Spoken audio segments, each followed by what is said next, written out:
Tonight at East Palestine City Park, people involved with a convoy of military vehicles have settled in, having finished another day of their cross-country tour. They're recreating a similar convoy that took place 100 years ago, which also stopped in East Palestine.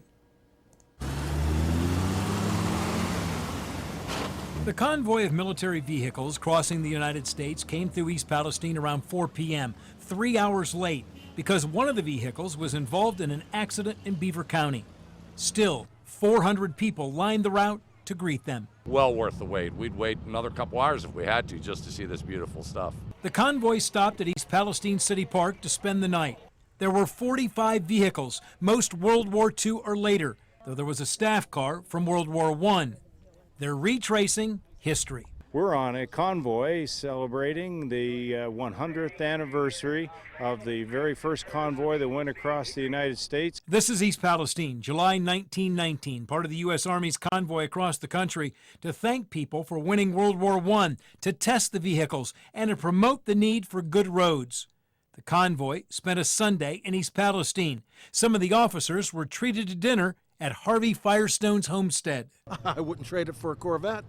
Beaver Township's Gary Borman met the convoy at the park with his Vietnam War-era vehicle.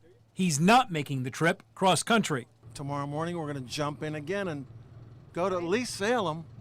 Oh, so you're not going all the way? No, we're chicken. Upon arriving, the people in the convoy were treated to dinner. East Palestine had provided more food than they could eat, thanks to organizers Sandy Wales and Barb Kleiner. We're a small town, and whenever we have an event like this or we have things that are involved in the community, we pull together and we bring in and we donate and we participate.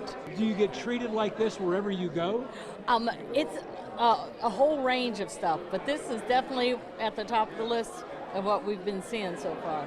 10 years ago, on the 90th anniversary, the convoy also stopped in East Palestine, which is why it came back. We asked ourselves, what places do we want to stop at again? And East Palestine was at the top of the list.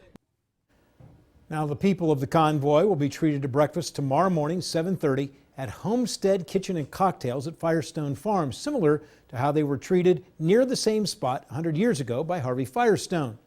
They will then parade through Columbiana at around 9:30 before heading west. They plan to arrive in San Francisco on September 14th.